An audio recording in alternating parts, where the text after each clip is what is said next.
Melvin, I appreciate you doing a ride along. Right, I think it's very important that the community kind of gets out and sees kind of what we do on a day-to-day basis. So I appreciate you wanting to come and spend a little time with us. All right.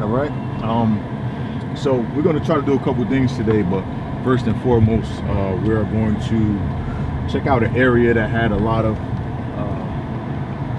high priority calls. Obviously, we're in the community division, so we talk a lot with the community, and they let us know that there have been a lot of noise complaints, a lot of fireworks complaints, a lot of parking issues.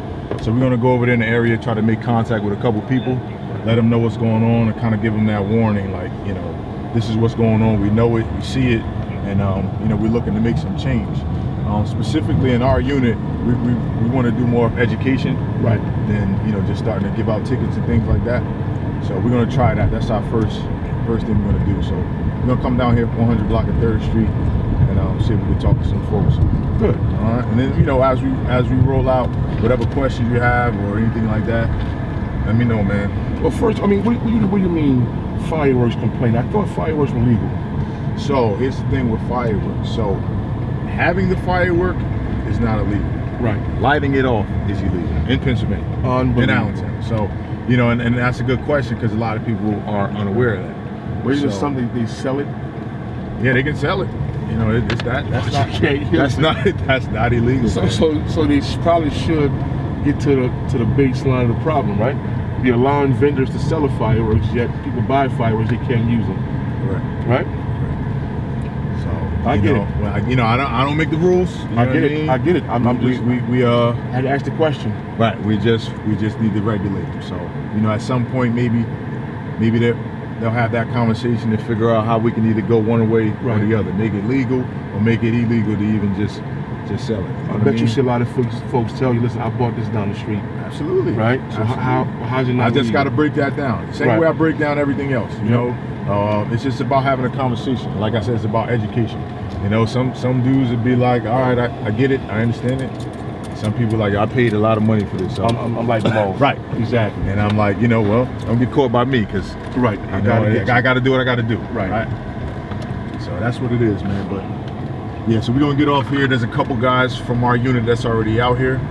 Okay. So you'll probably see like the sergeant, a couple other SROs out here. So you kind of patrol and stop when you have to? How yeah. So on a regular day, so let me just explain something. So right now I'm in the community outreach division. Right. So that's a little different than patrol. So patrol, you go out and you answer calls for service. Right. Like right now, me and you were driving out, we're doing our thing, and then we'll hear dispatch give us a call, and then we'll go respond to that. Got it. In between that, I can make frequent stops, and I can do a subject stop on my man right here to have a conversation with him.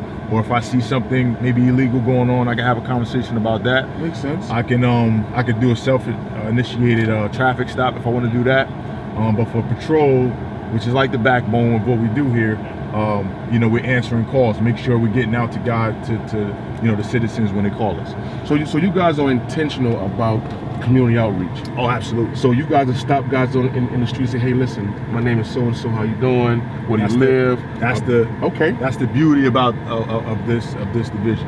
This is the one thing that people in Allentown don't know, that you guys are intentional about community outreach. Absolutely. And that's you got to find a way to make people know that and understand that. Right. So with this division, and it's just been broken down recently, but there's a couple different breakdowns with it, right? So I'm a school resource officer. Yes. Obviously, there's no school going on right now in the summer, so I'm helping out in the community venue. Right. So you have that portion. You have youth division detectives, right? Who do their investigation of juveniles, and then you have the community outreach part, which you're going to see what we're doing right now, and then we also have the crime prevention. Right. All right, so all of that falls under that umbrella. Got it. All right, so we're gonna get out here, see what we do out here, talk to a couple people. We're gonna drop off some pamphlets to let them know we're in the area. Let's do it. Give them some contacts, and we'll go from there. Yeah, I like this. Let's do it.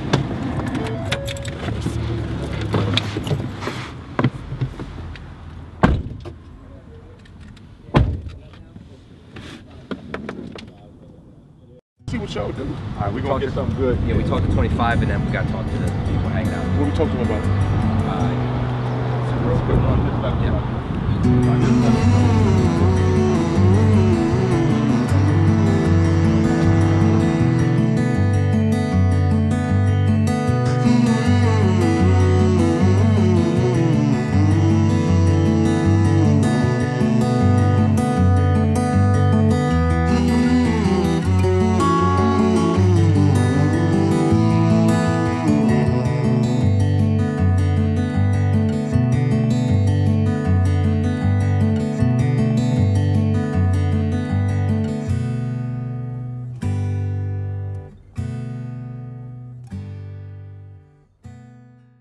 Ball Came from where? all the way from the other block. And rolled down here. All the way down, and rolled under my car. So it was meant for me to have a conversation with her. You Yeah. know, they give us these free Slurpees for the kids. So I hooked her up, man. You know, let her get something. It's hot. Man, look at you, man. Community policing, man. I'll tell you what. What was this when I was a kid? Right. I didn't have it either. Man, we tried to talk you off the park. Exactly. Yeah, man. So that in a nutshell, that's what that was. You know, we had some complaints, so it's good that the people that were complaining see us out here, see us making contact. Yeah. And all we can do is give the information. You know, we'll see what they do. Yeah. A lot of time. All right. So, Coach, man, let me know, man. I know, you know, a lot of people sometimes they don't really want to mess with the cops like that, man. So Right. what's behind when to do this Friday? Well, for me, it's simple. It's Newsome. It's just, first I want to see what you guys do, right?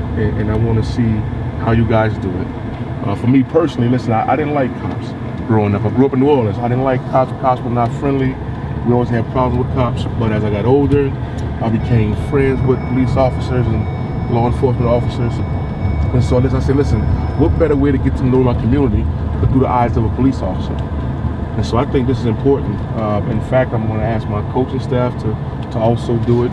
And I don't want it to be my last ride along, because I think it's important to bridge the gap between the community and the police. Absolutely, man. Well, I appreciate you coming along. I feel the same way. I think it's important that the community, you know, kind of see what we do on a day-to-day basis, see why we do the things we do, and that's what it's about, man, bridging that gap. And I think this is one of the first parts of it. I think that'd be awesome if your staff can and they're willing to come out and ride along with us. That would be awesome, man. So I appreciate it, man. Hopefully we can get into something interesting, so you can see what we do. And either way, we'll get off with people and have conversations and let them know what we're doing today. Right. I think that's going to speak volumes. People see us together. I am telling you, I don't think the community know about this special unit, man. Yeah. I'm shocked to find out you guys actually take the time to come out here and talk to people. Oh yeah. And that's, like I said, man, that's one of the beauties of why I got into this. And you know, to be able to give back and share what we do, not just to youth, because as I told you earlier, I'm a school resource officer. Right. But to do it, you know, in the capacity of kids as well as community, man. So, do you find that a lot of people are just afraid of you guys when you pull up? Yeah. And I think that timid or whatever word you want to use for that, I think it's for different reasons. You know, it may be, and it may be valid reasons. Correct. You know what I mean? It may be a situation where a kid or individual has not had a police interaction, and the only thing they can go off of is what they see on TV. Right. There also could be a situation where an individual, maybe a younger individual, their only interaction was a police coming and taking their mom or dad away, right? Correct. So that's all they know. They see a cop and they think it's going to be something bad, right? So that's another important reason why, you know, I myself, you know, just a representative of the division, likes to get out and talk to people, and they, you know, just let them see a different side. They like, and then they'll have that same, you know, that same expression you said. Wow, I didn't know you guys came out and did things like this. Now I know. I think that's very important. Listen, I know we on camera, and I get that, but be as authentic as possible. Right. Has much changed since that debacle of what happened in the George Floyd situation? Here's why I asked that. Yep. I don't ask that because of controversy. I ask that because we need to know the truth, right? Right. There is so much that needs to change, and I'm not saying specifically Allentown has issues, but I'm sure you guys do have issues, especially patrolling, you know, this city where, you know, it's, listen, probably 80% minority, right? Absolutely. And so there's a gap somewhere, and I just want to know, did you guys make any changes? I know the chief changed recently. I know when I see patrolmen, I see a lot of minorities now. I've recently seen the new class that just came through the academy. So I'm asking you, man, as a seasoned vet, to be totally honest, I mean, has things changed? Well, obviously I can only speak from Allentown, right? That situation happened miles away. Right. Obviously it affects everybody, and it affects me twofold, right? Because I'm an African American and George Floyd was an African American, right? The police officer that decided to do something that was obviously illegal. Right. I'm a police officer, right? So I may be looked at from both ends, but me personally, it affected me both ways, right? So for APD, what I will say is we have, you know, diversified with officers. Since then. It was prior to that, but definitely since then. There's been different trainings, you know, cultural bias trainings that everybody must attend now. Is that required? Yes, absolutely. You know, obviously, this community division was evolved after that. You know, so there, you know, I think we're making steps in the right direction. And you know, obviously, just things like what we're doing today is going to be helpful. So I think, like I said, I think, you know, with the new chief, he's all on board. We're making sure we're out in the community and answering questions. I think a lot of time, like I said earlier, it's just about educating people. Correct. Right? You know, if this guy right here seen the George Floyd incident, he's going to automatically assume, you know, I represent what he did, and I don't. So I need to get out and have a conversation with him and let him know I'm here for him. The officers here, we're here to help. It's not a situation where we're better than you, and we have to prove that, obviously, and that's what we're trying to do right now. Awesome, awesome. You know, one thing I noticed is every time we pull up to a car, they never look our way. That's one of the things. That's it. I mean, listen, it's funny. Like this guy, he looked and turned away, right? This guy, same thing. It's like, yeah, we have to. There has to be a. You don't even wave at cops. So check this out, and this is why I'm glad you're here. Right. You would not understand that. Right. If I told you that, you'd be like, whatever. You know what I'm saying? But that's a part of the job. Now, I could do something like this right here, right? All right. These dudes probably wouldn't say what's up. You. What's going on? How you?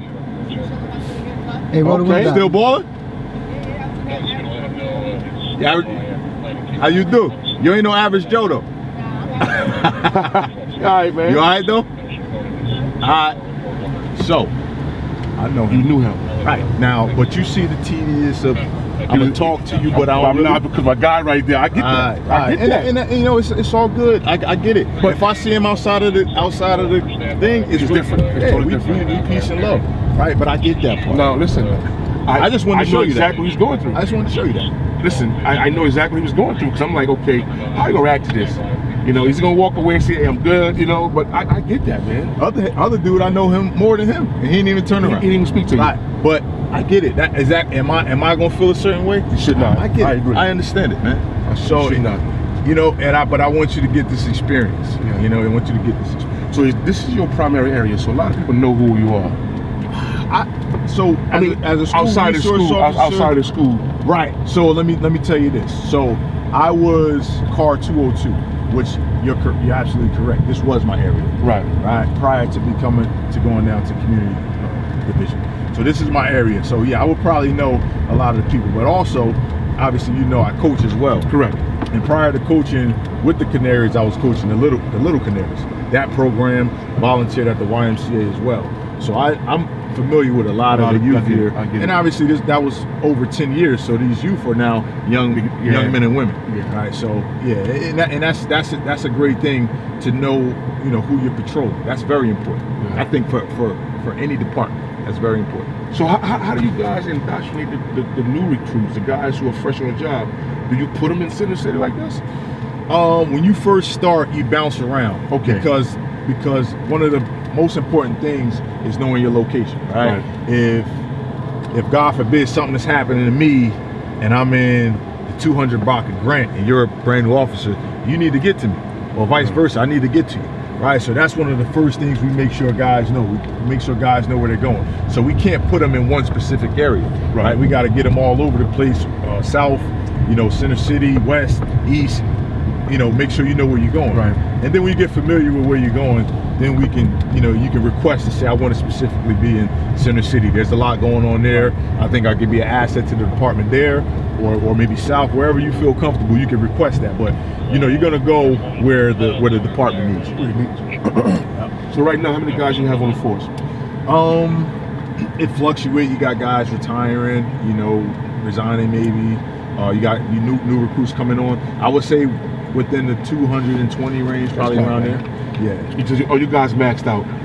No. I have some of my kids that, you know, perhaps want to be a law enforcement officer. That's awesome, man. We actually talked about the sergeant that we spoke to. We actually talked about, you know, doing different career fairs now that COVID is kind of dying down. You know, doing career fairs at the schools though. You know, most of the time they'll be at like colleges or different locations. But have it right at the school, man. These guys are, you know, 18, 17, 18-year-olds, don't really know what direction they want to go. Some do, but for the ones that don't, you know, this could be a different resource. You know, you can actively recruit these kids also, right? Absolutely, absolutely. So, and I recommend, you know, guys that's guys or girls that's 18 to come out and do what you're doing right now. See if this is really what you want to do. Right. You know. So, but yeah, man, I got quite a couple questions for you, man. So, did you grow up in Allentown? I'm from New Orleans, man. I'm from the Ninth Ward. I hear a little bit of the accent there. I'm not from. I'm just a kind of an implant, you know. But I don't necessarily claim Allentown, but I've been here since like 2000 in this area, in the Lehigh Valley at least. I'm here, and I'm kind of indoctrinated now in this community. I love this community, and so that's one of the reasons why I'm doing this. You know, you got to think about this. If there was a honest building of the gap between the community and the police officers, how much better this place would be for these kids, right? Think about this. Not only for sports. Like I'm a football and basketball guy. But this community, man, will be thriving. The nonsense we heard about, you know, at the first stop with these guys, you know, the music and fireworks, that would cease to exist. They wouldn't want you in the neighborhood. Right. And trash like that would be picked up, you know. Well, it would be a mutual respect on all ends. Right. It would be a mutual respect between people, between law enforcement, and that has to go both ways. Right? It's not just on one side, it's not just on the other side. So you into coaching, right? You're doing football at Allen. Yeah, coaching football, the head coach. That's big, man. That's big. You know, trying to do something. We're doing well. The kids are responding. We're just trying to make a difference. Football can change a community, man. Sports, period. Absolutely, man. Sports. I mean, I would say that definitely steered me in the right direction. So did I. Right. So you know, as an athlete, right? You know, and you can attest to the fact and the discipline and the life skills that you receive from being on the field, on the court. I mean, it's so relatable to what you do in everyday life that I feel like it's only right that I take what knowledge I've learned and experience I've learned and give back. Yeah, the actual sport itself, we know about that. We can teach that all we want, but it's more what we're teaching on and off the. It's the character building. Right. I gotta be honest with you. It was football that kept me out of the back of these cars. Yes. It was football and basketball that kept me out of the back of these cars. You know, but a lot of my friends, you know, they found their way back to the street, and you know, there's not much you could do for a guy who make poor decisions. Hey, how y'all doing? Put my hand outside. Right. So so that's, you know what I mean. Y'all come here for a minute. Hold on one second. We got something for you. Hold on one second. So, you know, the little kiddies out there trying to, and little kids like I like that. You know what I'm saying? Watch this. Hey, you guys hot? Hey, are you guys hot? You guys hot? Is it hot outside? Oh, we got something for you. Officer Newsome got. You like the lights? You hook them up, man. You hook them up. I mean, you guys come here. You guys come here for a minute. You hook them up. Listen to me. We got some things for you guys. Here you go. Some free Slurpees. Here you go. Yeah, take the kids to 7-Eleven for some Slurpees. Huh? And you so polite. I wish I had 2 for you. I know. My man. Get your Slurpee. Look at my man right here. Hey, little guy. Thank you. Give me some. Give me some love, man. Thank you, guys. And you guys enjoy your day, all right? Yep. Take care. All right. All right. Yep. Take care. Yep. Have a good one. Get that Slurpee. Come over to give me one. All right. Later. Bye. Yeah, man. So that's what it's about, Hey, the man. little guy. Funny. Let me tell you. The little guy. You're like, man, why am I stopping? Let me tell you something about that stop, man. They're gonna remember that. Yeah. They're gonna remember that. Yeah. You know, 5, 10 years from now, they're gonna remember that, right? And that's not gonna remember that, man. Yeah. So that's the beauty of this. That's why I love doing things like that. She said, darn right, we going to Dorney Park. I'm like, well, listen, you better get that soon. Yeah, you better get that soon. Get yourself a Slurpee on the way in. Today Wednesday? Yeah. Yeah, Dorney Park is open today. Yeah. They got the little deal on Wednesday, I think. There's a lot of kids taking Dorney Park, man. Man, this is so fresh, man. These kids Slurpees, man. Yeah, I got to get some more, man. It's fresh.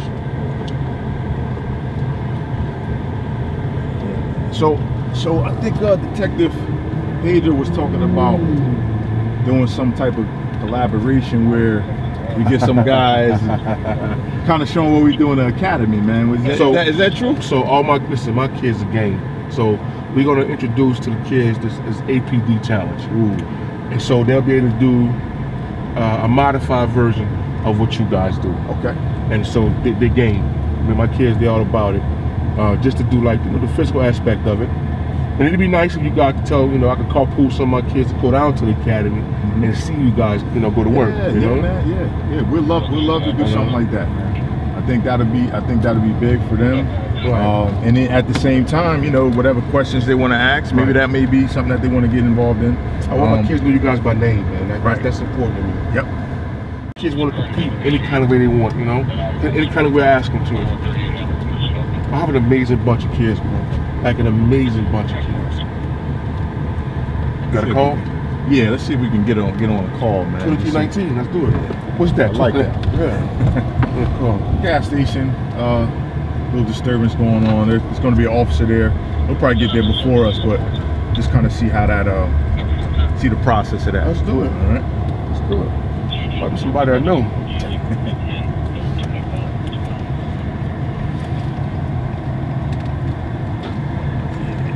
Donuts in the world right now.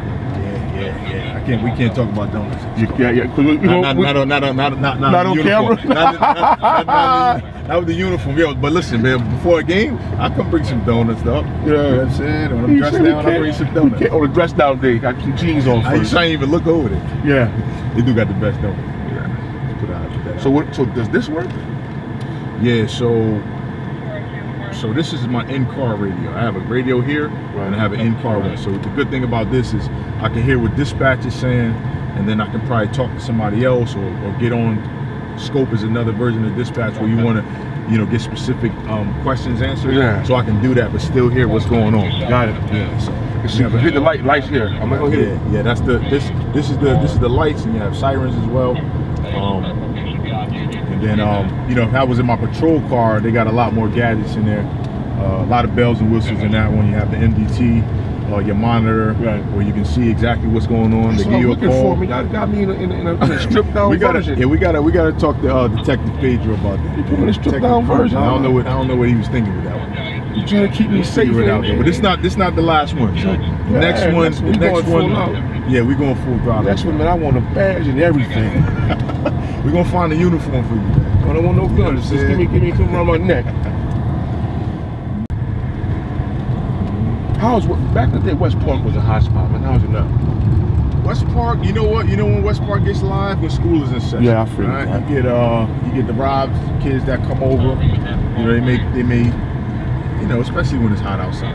Kids, they've been in the hot classroom all day, and that's how they let off their steam, out there.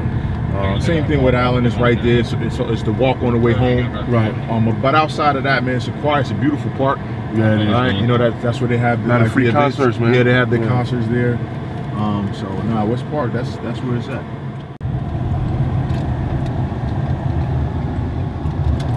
Nobody's out now. Right inside.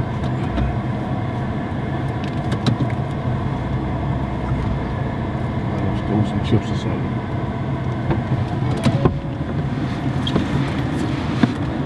So real quick, we just about to go in here. I heard it was a disturbance. Yeah. Looked like we're the first on scene, so we'll see what's going on. Talk to both parties and see if we can rectify the situation.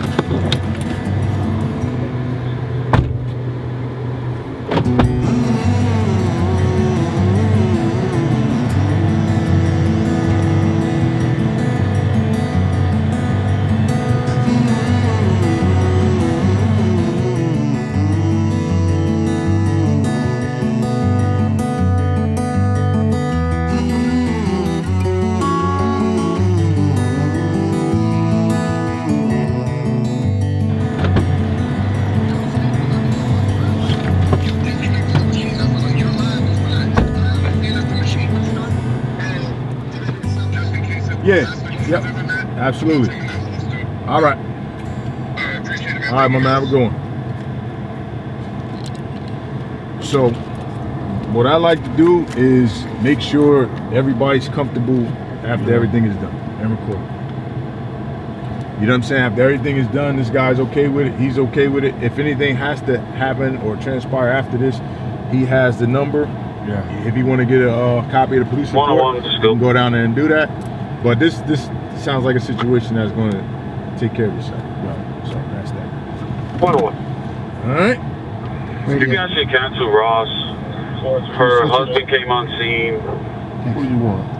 Just lower the level. I'm on TV. I want to sign a disclosure. You ain't on TV. We totally. You good, bro? Sign disclosure. You just want to know if he was on TV or not. Yeah, he's going to, you know, shout out some people. Yeah, the guy, man, I don't know.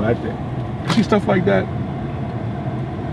I'm not saying it's a waste of police time, but that could have been. This is a simple conversation could have changed all that.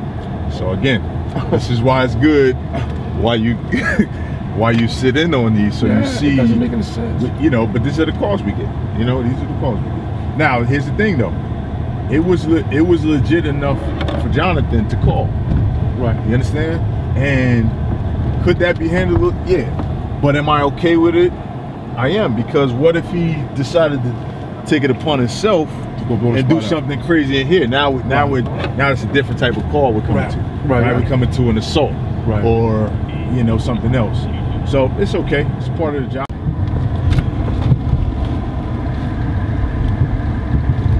Yeah, man. So, you know, on a regular day, or if I was on patrol, I would take that call. I'm about to clear myself right now.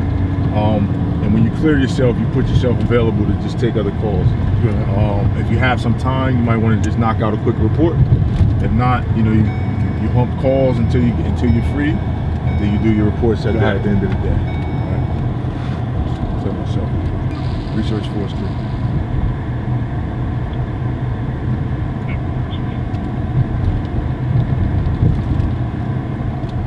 Other good thing is, you know, in this unit, we can help out patrol. Like, you know, they probably have more dire calls to go to. So that's why I just canceled them. Take care of that and free them up, you know, for more important calls.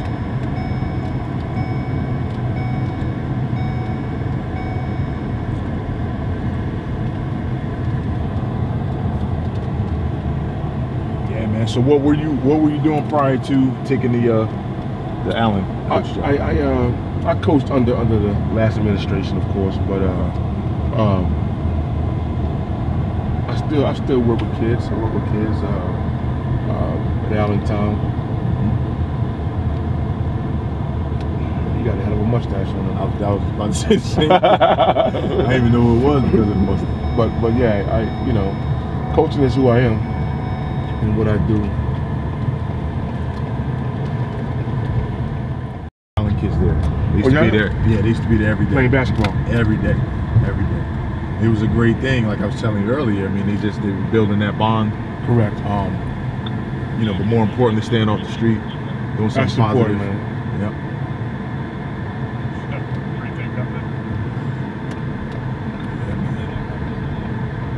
So did you ever have any interest in being You know officer? what? At one point when my career was over in Philly, I thought about it.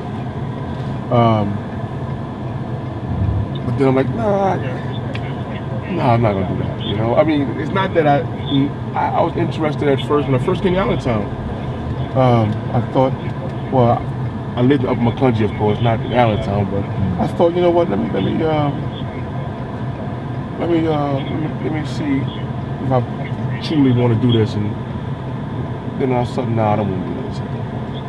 Tell you what, man, we've been riding for like under an hour. Yeah. And I already see, man, you're being natural, man. Yeah. Because all the other things that surround being a cop, being an officer, you'll get that. You'll get the teaching all of that. Yeah. But just your ability to interact with people without having to know them, Right. you know, being able to talk to kids, that is 90% of his job, man. Communication. That's it.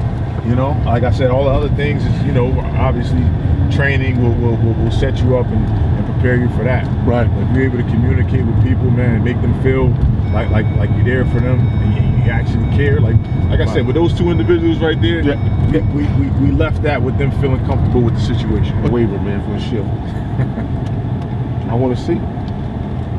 It's important. Anywhere you want to stop in the city? Anywhere you No, I just, because like I know, said, I'm just going off of if I hear a call. Like I said, we did the situation where we're gonna be conducting the directed patrol, and I said, man, we just ride. You know, I just keep looking at how people react to the police car. I just don't, and I'm telling you, I can sense where they at. I sense that kid was nervous. He wouldn't even look this way until you waved him on. That's probably the #1 challenge we have as a department. Unbelievable, to break that, man. You know, to break that cycle of believing that when you see an officer, that's a bad thing. Right. Right. Did you see it? Did you notice it though?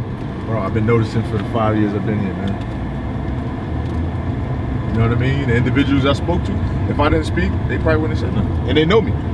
You've been in Allentown 5 years? On the department. From where?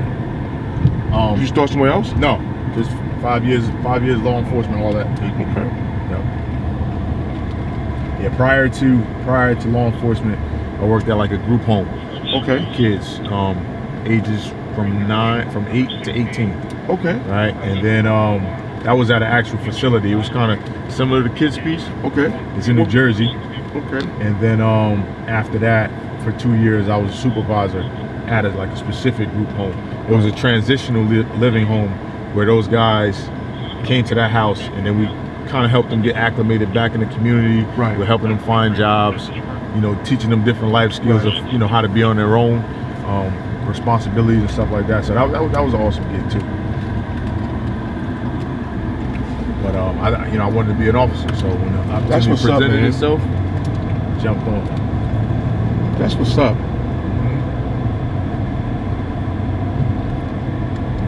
So we'll just drop through Center City a little bit. Yeah, let's do that. I know there's another interview, man. You're popular today, man. A couple guys want to sit you down and have some. I don't, you know, some conversation. Here's my shit, man. You gonna talk about the kids, man. Don't talk about me.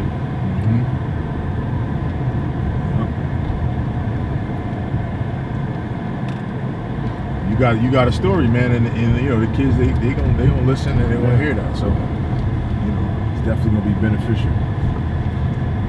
It is. So that was brief, but you know you got a little taste of what we do. Hopefully on the next one, you know we can get back out here and see a little bit more. But definitely, you know this is what we do. This is the unit we're in, and we're just trying to bridge the gap. That's all we're trying to do. That's all we can do. Appreciate that, man. You know what I mean? I'm glad you was a part of it. I'm glad the little kids got a chance to see, you know, officer with another community guy in here, and you know we're just doing something positive. Yeah, listen, I'm gonna recommend my coaching staff do this, and if I would like some of my players to do this also. You know, I think some of my players get a kick out of this. Yeah, to see what you guys do. You know, for a few hours. But I definitely want to come back for an entire shift. I think that'll give me more of an understanding what you guys do. You know, the long hours you put in and stuff like that. I thank you guys, man. I appreciate Absolutely, it, man. So I look forward to that. Appreciate it, yeah. I look forward to the academy training. Yeah, you know what? I'm excited about that. You guys gonna put me in the training, huh? Simulation. We're gonna put you through it, man. So you're gonna you need a couple more bottles of water for that. I'm okay with that. Give you a heads up for that, man. But I'm gonna let you get in here, have a little interview with the chief. You're looking forward to it, and we'll go from there, man. All right. Thanks again, man.